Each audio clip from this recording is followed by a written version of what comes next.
Listo, pues muy buenas noches a todos y todas. Estamos aquí como producto de una investigación que estamos desarrollando después de el trabajo que hicimos en el mes de agosto entrenando a profesores, profesoras de la educación básica en el Estado de México. Entonces, uno de los compromisos de esta investigación tiene que ver con que los datos que encontramos es necesario compartirlos y nuestro compromiso es detectar tempranamente a algunos alumnos que podrían estar en riesgo, así como darles estrategias a las papás, mamás o cuidadores. Entonces, esta es la primera de dos charlas. Tenemos una charla hoy, miércoles 10 de noviembre, y tenemos otra charla el miércoles 8 de diciembre. Posteriormente también tendremos charlas durante el mes de enero, porque tenemos esta necesidad de cómo el regreso a clases afecta a nuestros estudiantes, particularmente estamos hablando de escolares de primaria, y de cómo este es un regreso a clases atípico. Para quien está entrando, le damos la bienvenida. Esta charla se está grabando para proteger la privacidad de los participantes. Estamos pidiéndoles que permanezcan con las cámaras apagadas y cuando tengamos este espacio de preguntas y respuestas, entonces sí ya podemos prender las cámaras para proteger su privacidad. Entonces, bueno, la gran pregunta, todos estábamos como mamás, como maestros nerviosos de saber cómo están nuestros hijos, nuestras hijas, cómo están los escolares en el regreso a clases. Y entonces nosotros emprendimos durante el mes de agosto, como parte del área de desarrollo y educación de la Facultad de Estudios Superiores de Iztacala, una investigación en donde nos acercamos a escuelas públicas del Estado de México para aplicar dos instrumentos. Una escala de a cuántos eventos estresantes se enfrentaron una población de niños durante la pandemia, y a partir de estos eventos estresantes, cuántos de nuestros estudiantes están presentando síntomas de lo que ustedes se imaginan, de ansiedad, de depresión, de alguna cuestión de desregulación emocional. Y queremos empezar compartiéndoles el diagnóstico. Entonces, mandamos esta circular, este formulario se contestó en línea con consentimiento de los padres, contactamos a las escuelas para informarles cómo están sus alumnos y alumnas, y estamos en el trabajo de además poder informarles cuáles de los alumnos están en alto riesgo y que querían no dejar pasar el tema y acercarse a recibir un servicio de apoyo profesional. Entonces, ¿qué encontramos en esta primera fase? Participaron 1,053 estudiantes. Aquí tenemos una muestra de entre 6 y hasta 12 años, que son niños y niñas que están cursando la primaria, 542 niños, 511 niñas, distribuidos, aquí tenemos en edades, y pertenecen a los grados de cuarto, quinto y sexto. Sabemos que en las escuelas públicas estamos bastante seguras ya que a partir de cuarto año un niño y una niña tiene el proceso de lectoescritura bastante completado y es capaz de poder responder estas preguntas por sí misma o por sí mismo. Entonces, pues 1,053 estudiantes del Estado de México son una muy buena muestra como el termómetro de qué está pasando con muchos más de los estudiantes en nuestro estado. Obviamente entendemos que tenemos municipios de alto riesgo, en donde efectivamente el termómetro ahora es los casos de COVID por municipio, en donde sabemos que hay un problema de a mayor desigualdad y a mayor pobreza, es más probable que las personas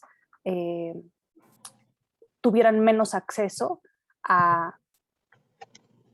nada más le quiero pedir al iPhone de Gabriela, de Mireya Arellano, ya, estoy silenciando para que no tengamos este ruido. Tenemos más prevalencia de casos por COVID, más casos de muerte en algunos municipios y códigos postales, pero en general, pues hoy se publica el dato de cómo baja la esperanza de vida para los hombres mexicanos en 3 años, que es una cifra alarmante, y de cómo el número de muertes que se proyectaban en este año sube más del 40%. Entonces, eso nos da pista de la exposición que hemos estado todos nosotros en el Estado de México y nuestros alumnos a la pérdida. Y la pérdida tiene muchas maneras. Entonces, aquí lo que les presentamos es el número de eventos estresantes que estos 1,053 niños que entrevistamos, bueno, que evaluamos durante el mes de agosto presentaron. Entonces, no nada más el COVID lo que ocurre es que hace que nos enfermemos, que algunos de nosotros tendremos que estar aislados, con oxígeno, hospitalizados, sino que a partir de la recesión económica empiezan a pasar cambios que nos obligan a adaptarnos, pero nuevamente la desigualdad, la pobreza, hace que algunas familias no solamente pierdan la salud, que pierdan, por ejemplo, como el evento más frecuente, que nuestra mamá, que siempre había estado a nuestro cuidado, tenga que empezar a trabajar, o que nuestro papá o nuestra mamá, que antes tenía un empleo, por ejemplo, si era mesero, si era mesera, si era alguna persona que dependía del público, tiene que cambiar su ocupación y adaptarse para poder dar un sustento económico a su familia, que pues más del 40% de los participantes están enterados de que su papá o su mamá perdió su trabajo, que hay un aumento en la discusión entre sus padres, que hay un cambio en la situación económica, y después tenemos datos que nos preocupan. El porcentaje, casi el 30% de los participantes que evaluamos durante el mes de agosto, vive la muerte de un abuelo o una abuela, que en muchos casos era un cuidador, vive que algún adulto llega a vivir a su casa porque ya no puede mantenerse a sí mismo, porque ya no puede con la renta. Un dato interesante es cómo siempre que estamos en una situación de crisis, nos acercamos a la comunidad, y volverse miembro activo de una iglesia es un factor protector, y hay un porcentaje, casi el 20% de los participantes, que para fortalecerse y para no vivir esta pandemia solos, tienen esas estrategias de autocuidado. Pero también siguen pasando los eventos estresantes que ocurren. Dice el INEGI que en promedio una relación de pareja, un matrimonio, tiene una duración de 13 años aproximadamente, y que además de la pandemia, pues muchos de nuestros estudiantes vivieron la separación de sus padres, que vivieron que alguien estaba enfermo gravemente, especialmente papá, mamá, que se tienen que cambiar de escuela, que se divorcian, no solamente se separan, que algún hermano se enferma o lo diagnostican en la época de la pandemia, se van de la casa. Entonces, ahí tenemos muchas más, de mayor a menor frecuencia, eventos estresantes a los que estuvieron expuestos nuestros escolares. Y después preguntamos los síntomas que han estado presentando a partir de los eventos estresantes nuestros alumnos. Entonces, a partir del estrés, pues, ¿qué pasa? Que en primer lugar, qué casualidad, que tenemos que hay un número elevado de estudiantes que presentan preocupación por su salud o por enfermarse. De 1,053 tenemos muchos estudiantes que caen en esta categoría de sí, algunos casi todos los días, casi o más de la mitad de los días, varios días, 1 o 2 días. Y pues, ¿qué pasa con el encierro? Pues que se divierten menos haciendo cosas que solían hacer, están preocupados porque las cosas estén sucias, que tengan gérmenes, que empiezan a haber cambios en la calidad del sueño, que están más irritados porque están aburridos, porque no es lo mismo aprender a distancia, que tienen dificultades para poner la atención, más enojados o pierden los estribos, nerviosos. Entonces, esta es la fotografía de cómo esta muestra que entrevistamos, que evaluamos en el mes de agosto, nos dice de la afectación. Obviamente esta plática quiere transmitir un mensaje de optimismo, es decir, que la gran mayoría de nuestros estudiantes no va necesariamente a generar un trastorno mental. La mayoría, el 70%, tiene algo que se llama crecimiento postraumático. Eso quiere decir que después de un evento muy estresante, esto las fortalece. Las bajas dosis de estrés en la infancia crean personalidades más resilientes, pero pues nos deja ver que tenemos un grupo importante de escolares a los que tenemos que estar muy atentas y muy atentos, porque el debut de una cuestión de salud mental se puede incrementar la probabilidad cuando,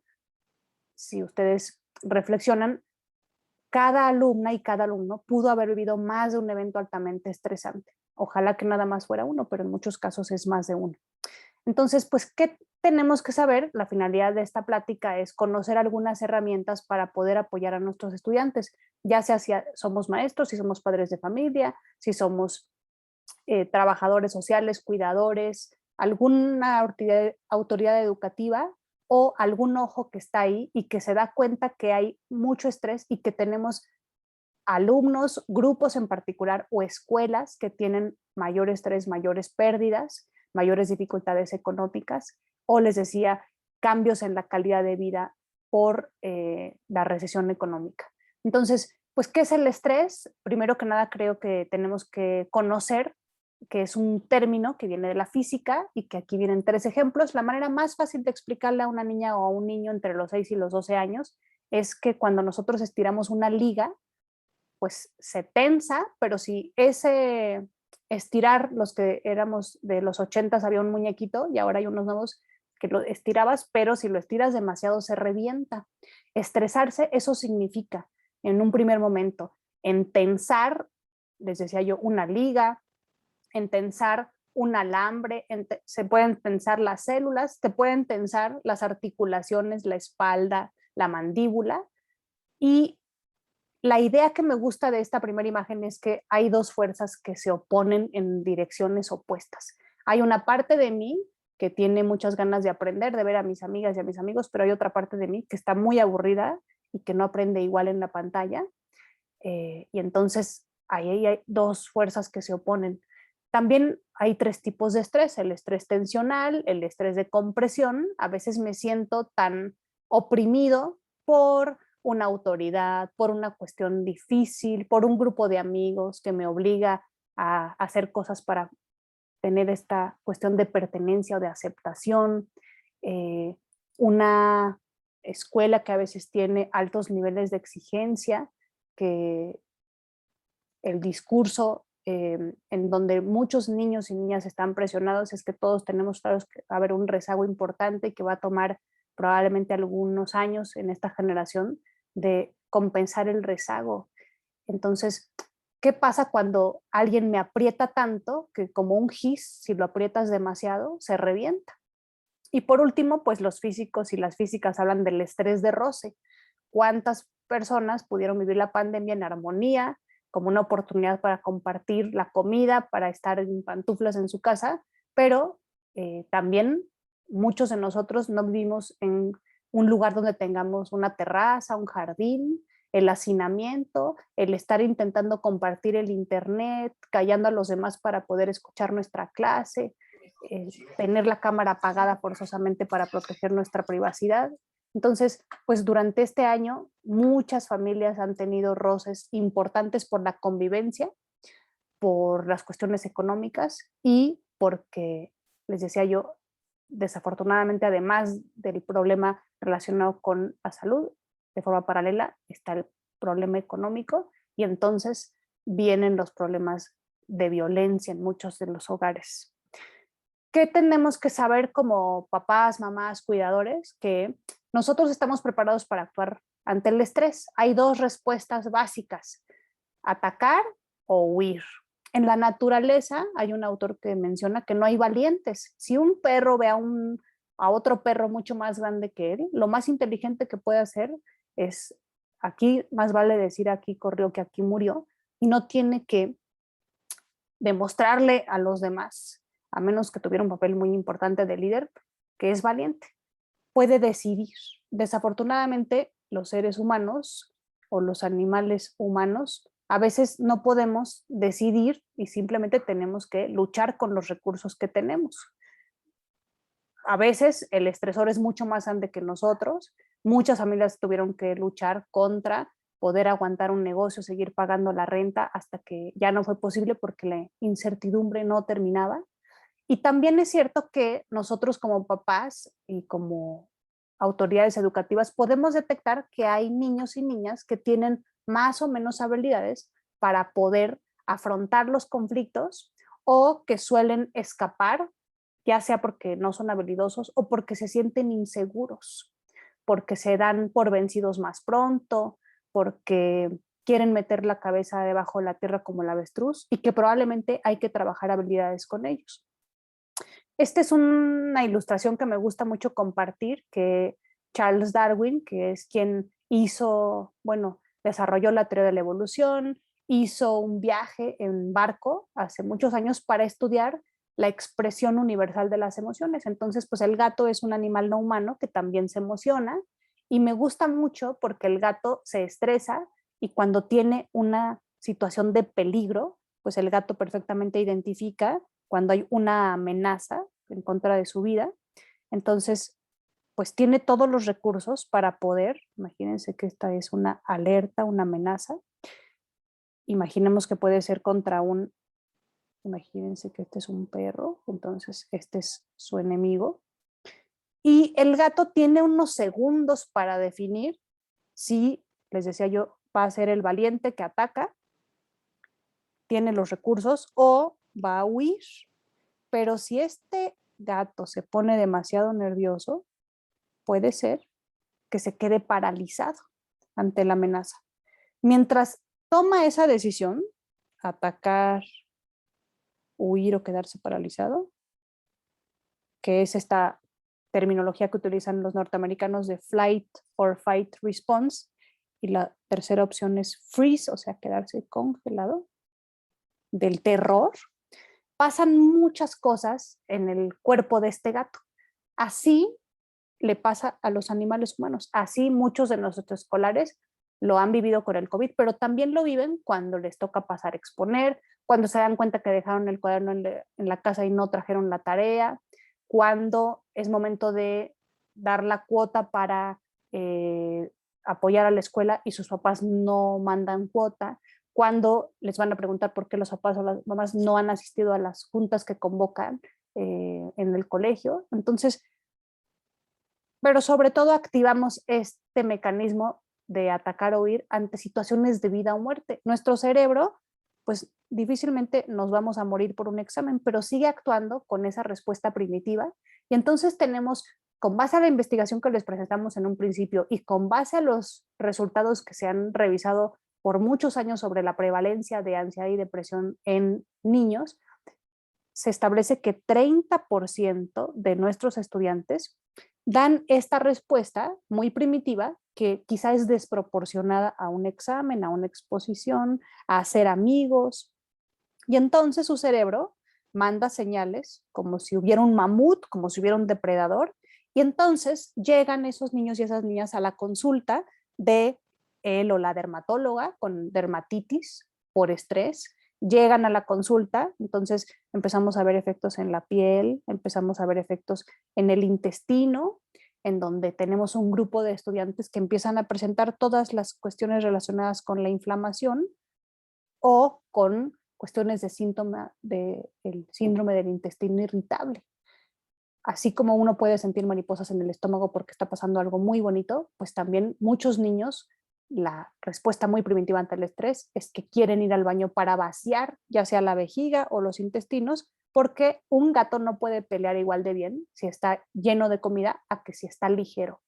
Al mismo tiempo, les decía yo hace ratito que estrés por excelencia es tensión, y tenemos también, si nosotros nos echamos un clavado a la consulta de pediatría, a la consulta a veces de médicas y médicos que son especialistas en rehabilitación de niños que pueden generar contracturas, vamos a ver más adelante, pues un problema que puede debutar en la infancia, que son los dolores de cabeza crónicos, niños que de repente sienten que late muy rápido su corazón,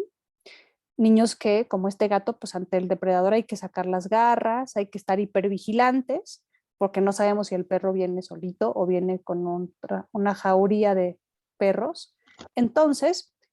pues normalmente cuando termine el día tendríamos que ser capaces de apagar este sistema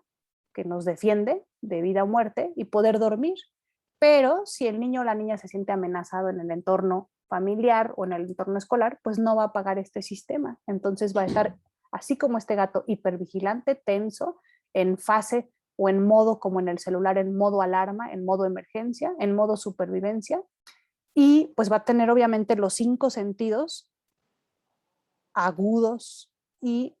si un niño además utiliza este mecanismo durante muchos años, su cerebro queda hipersensible para el resto de su vida,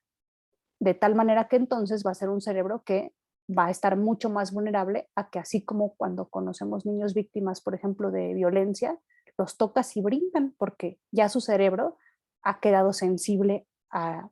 estar expuesto a amenaza tras amenaza tras amenaza, y entonces pues ya no vale la pena apagar este modo gato hay que tenerlo prendido todo el tiempo, por lo que yo les decía, porque hay riesgo de enfermedad, riesgo económico, riesgo de violencia, riesgo, por ejemplo, de consumo de sustancias en su colonia, balacera, todo lo que puede ocurrir. Entonces, ¿cómo poder ayudar a este grupo de niños y niñas que además la ansiedad, por ejemplo, es una cuestión internalizada? O sea, llevan la música por dentro, a veces se nota un poquito, pero es muy diferente tener a una niña o a un niño inquieto, que brinca, que salta, que tiene problemas conductuales, a un niño que está ansioso o una niña que está triste y que no da problemas, que está calladita, pero que si pudiéramos medir con cables los marcadores de la ansiedad, nos sorprenderíamos. Si tuviéramos esta cámara, así como ahora medimos la temperatura a través de mecanismos muy sofisticados, si tuviéramos esta cámara para poder, se llama termografía, esta imagen, a medir quiénes de nuestros estudiantes todos los días llegan ligeramente más azules o más fríos que los demás. Cuando uno está muy contento, está más iluminada la imagen, la temperatura corporal está un poquito más elevada. Si se fijan, la primera imagen es el enojo, en donde el calor se dirige a los puños, porque cuando uno está muy enojado, pues lo que marca el cerebro inmediatamente es que hay que defenderse, hay que golpear, hay que sacar al que está invadiendo nuestro territorio. Cuando estamos enamorados, abajo también podemos ver en la segunda imagen de izquierda a derecha cómo se calienta nuestro cuerpo, pero también podemos ver qué pasa cuando un niño, una niña o una persona está deprimida, su temperatura corporal baja. Entonces, si tuviéramos cables para medir qué estudiante aprende más, pues probablemente sería aquel cuya temperatura corporal está un poquito más caliente y estable, a aquellos niños que cuando tienen ansiedad tienen esta activación cardiovascular muy importante o que se sienten fríos todo el tiempo. Y como a veces en los adultos, cuando alguien toma un medicamento antidepresivo, uno de los primeros síntomas que identifica mejoría es que cambia la temperatura. Entonces, bueno, ¿qué herramientas son útiles? Este es un cuadernillo que ustedes pueden obtener de forma gratuita, es del Instituto Nacional de Salud Mental en Estados Unidos, y son cuadernillos que de manera muy sencilla explican algunas de las técnicas que nosotros les vamos a compartir. Aquí les dejo la dirección y de todas maneras en la cajita de comentarios de esta conferencia, que como les decía al principio va a estar grabada en YouTube, les vamos a dejar la dirección para que puedan bajar este cuadernillo. Entonces, pues, ¿qué es lo primero? Y probablemente ustedes aquí atrás de mí lo ven, pues algo que tenemos que empezar a aprender a hacer es a enseñarles a los niños qué son estas emociones, qué son estos muñecos de intensamente y que son idóneos porque de manera muy sencilla explican a los niños para qué sirve cada emoción. Entonces, ¿para qué sirve el desagrado? Entonces tenemos a esta muñequita que afortunadamente si ustedes sacan del refrigerador algo que está echado a perder van a sentir asco y eso los puede o las puede salvar de comer algo que pudieran poner en riesgo su vida. El enojo es una emoción que te activa, que te ayuda a poner límites. El miedo es una emoción igualmente que identificas amenazas, que te activa, que te enfría y que te ayuda a decidir cuándo tienes que escapar. La tristeza es una emoción que tiene que ver con la pérdida, que generalmente te desactiva, te baja la motivación y te baja la energía. Y pues la alegría es una emoción que hace que te den ganas de acercarte a aquello que te pone feliz en comparación, por ejemplo, con miedo, que la indicación, pues si tienes miedo a una tarántula, aléjate. Entonces, las emociones, ¿qué significan? Una emoción, la etimología es que significa moverse. Entonces, emocionarse es una señal, es información de que hay que hacer algo. Generalmente es acercarse, alejarse, retirar, evitar, guardarse y pues muchos de nosotros no tuvimos la capacidad de tener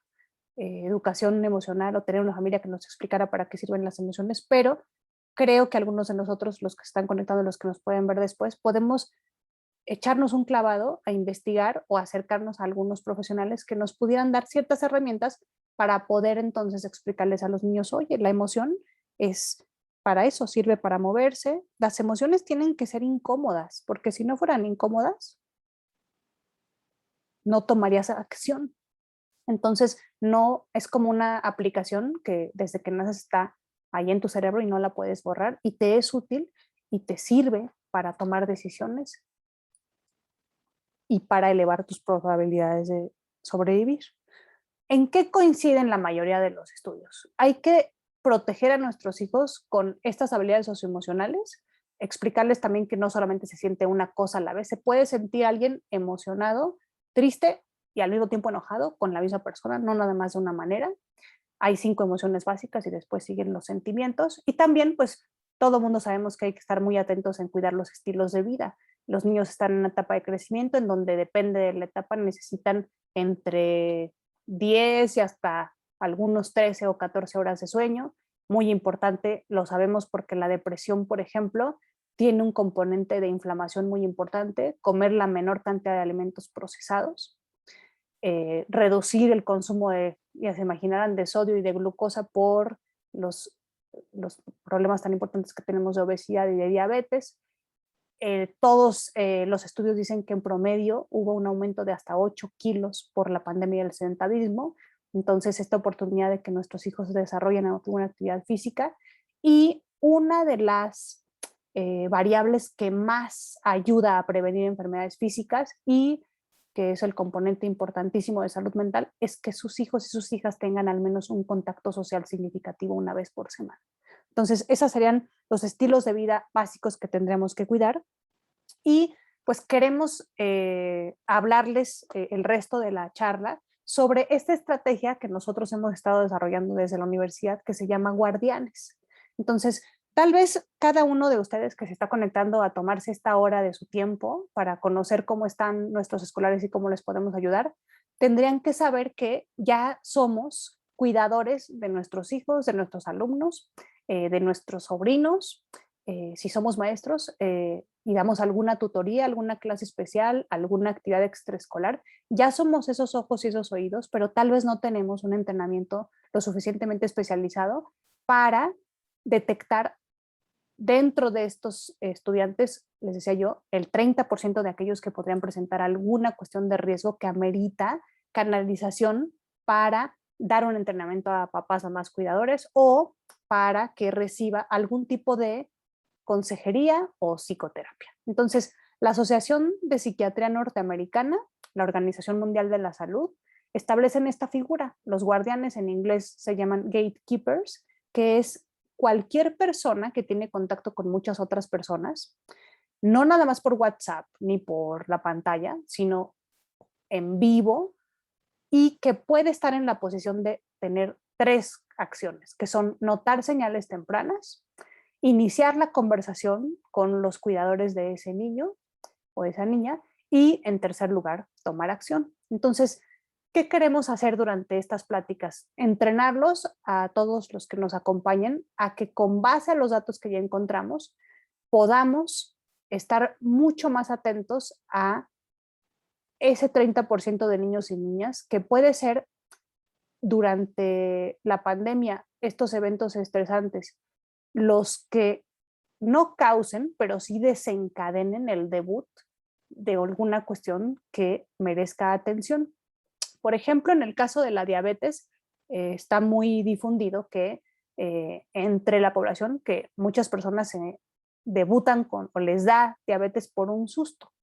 Nosotros sabemos que no es así, que la diabetes tiene que ver con un problema metabólico, un componente hereditario, la obesidad, el sedentarismo, pero sí es el estrés o una cuestión emocional muy fuerte la que activa la primera aparición a lo grande, por eso se llama el debut del primer cuadro de elevación de la glucosa. Pues así como pasa para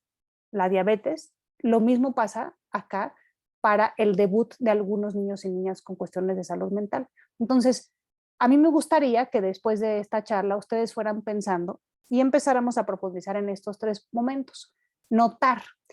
quiénes de ustedes pueden empezar a pensar quién de sus hijos o hijas, sobrinos, alumnos, vecinitos, pasan más de 2 horas diarias con conductas, si sumamos la cantidad de minutos que dedican al día, con conductas de preocupación, de aislamiento, de pérdida de placer de las cosas que antes les gustaban, de estar, nosotros usamos la palabra rumiando, es decir, pensando sin llegar a ninguna conclusión. O sea, a diferencia de un pensamiento productivo que soluciona un problema, estar rumiando es nada más estarle dando vueltas. O cuál de nuestros hijos, aunque tengamos 2 o 3 hijos, está mucho más preocupado, más minutos al día, de los problemas económicos en la familia, de la posibilidad de que alguien se enferme, quién la pasó peor y pasaba más de 2 horas diarias, inclusive tenía pesadillas, se afectaba su apetito, su sueño, su capacidad de tener energía. ¿Y quién de nuestros hijos, nuestras hijas, sobrinos, alumnos estuvo, les decía yo, expuesto a más situaciones de estrés en promedio? ¿Qué dicen los datos a nivel internacional? Más de 3 eventos altamente estresantes en un periodo de 6 meses es un factor de riesgo. Y el tercer factor muy importante, que tal vez ustedes ya tengan pista de quiénes de nuestros alumnos y alumnas tienen un componente hereditario. Aunque no nos gusta hablar de eso, así como habemos algunos de nosotros que, pues desde chiquita yo sospechaba que iba a usar lentes porque todos mis tías usan lentes, mi papá y mi mamá usaban lentes, entonces, pues cuando ambos padres usan lentes, así como ambos padres tienen una cuestión de salud mental, pues hay el 50% de probabilidades que al menos uno de los hijos o las hijas desarrolle un tema. Entonces, si ustedes hacen un recuento de ese sobrino o ese alumno en el que están pensando y que ya tenga algún antecedente hereditario, que puede ser consumo de sustancias, que eso detrás del consumo de sustancias muchas de las veces hay cuestiones de ansiedad o de depresión, o si ustedes como papás conocen que en esa familia ha habido factores de riesgo graves, por ejemplo, hospitalizaciones derivadas de alguna cuestión de salud mental, trastorno bipolar, autolesiones, intentos de suicidio. Entonces, si ya tienen muchas más pistas y van juntando las variables, un factor hereditario más demasiado estrés en la pandemia y más de 2 horas diarias actualmente que impactan,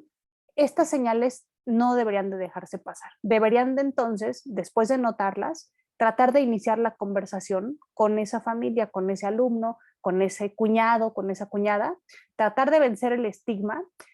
Yo estoy segura que si alguno de ustedes en este momento empezara a sentir dolor agudo derivado de una apendicitis, no sentiría vergüenza y el dolor que la mayoría de la gente narra que te dobla el dolor, te hace llegar al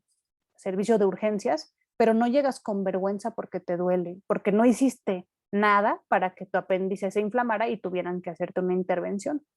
Para salud mental pasa diferente. Muchas personas, a diferencia de estas cuestiones agudas en donde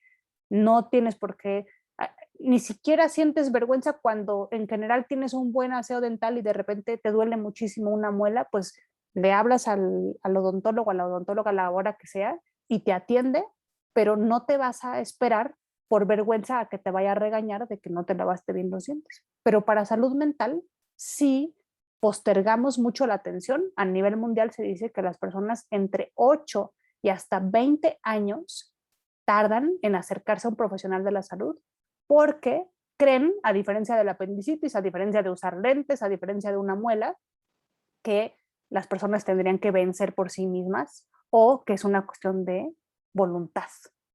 O se atribuye a que pues tuvo que ver con la pandemia, en adolescentes tiene que ver con el periodo, pero hay un grupo de nuestros estudiantes en donde no tenemos que confiar en que eso va a pasar por sí mismo. Así como una apendicitis se puede convertir en peritonitis, pues lo mismo pasa para salud mental. Si lo dejamos pasar, algunas cuestiones importantes pueden poner en riesgo a nuestros escolares para cuando lleguen a la secundaria, en donde van a encontrarse con las sustancias, en donde algunos de ellos van a iniciar su vida sexual, en donde algunos de ellos van a tener presión muy importante por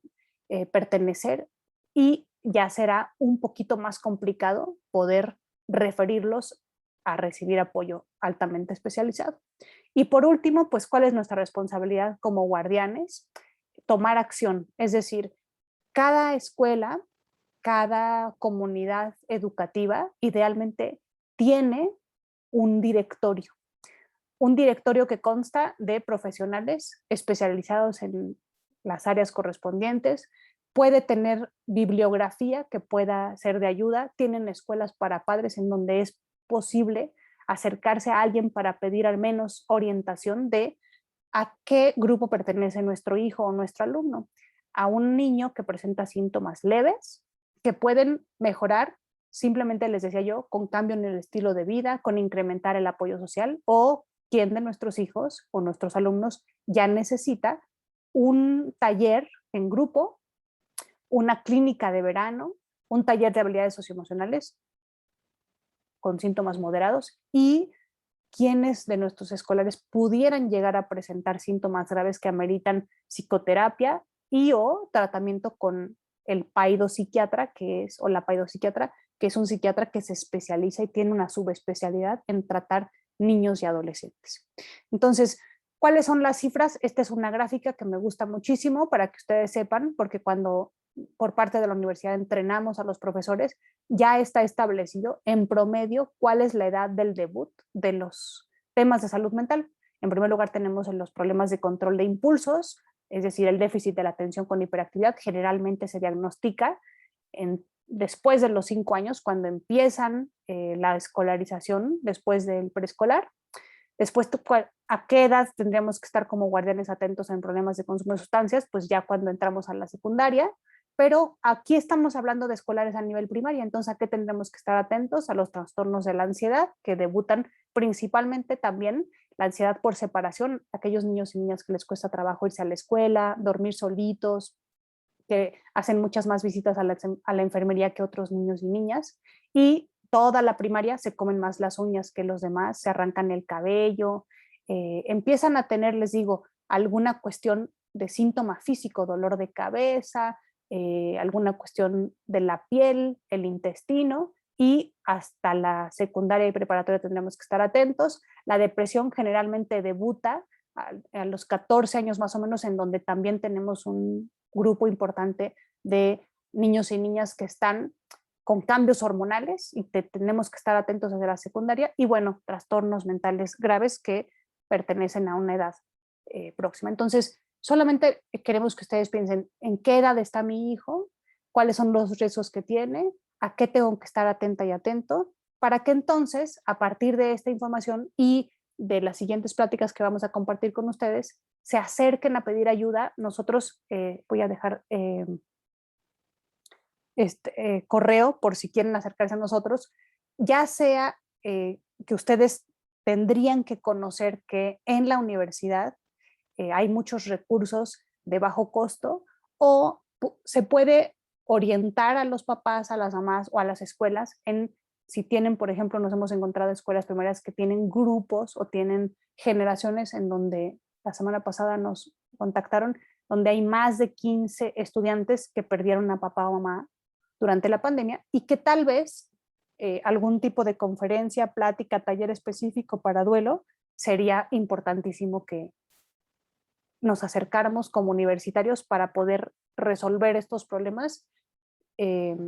y o, les decía yo, canalizar o acercar a alguien que fuera especialista dentro de la universidad o algún tipo de atención privada si fuera el caso. Entonces, con esto termino. Les comentaba al principio de la charla que estoy grabando esta conferencia, la vamos a subir al canal de YouTube y podemos compartirles las diapositivas, podemos, si ustedes tienen en particular una escuela donde detecten que hay necesidades muy importantes, ofrecer algún tipo de apoyo especializado. Y me gustaría mucho, voy a dejar de grabar, porque si hubiera alguna duda, pregunta, comentario específico para proteger su privacidad,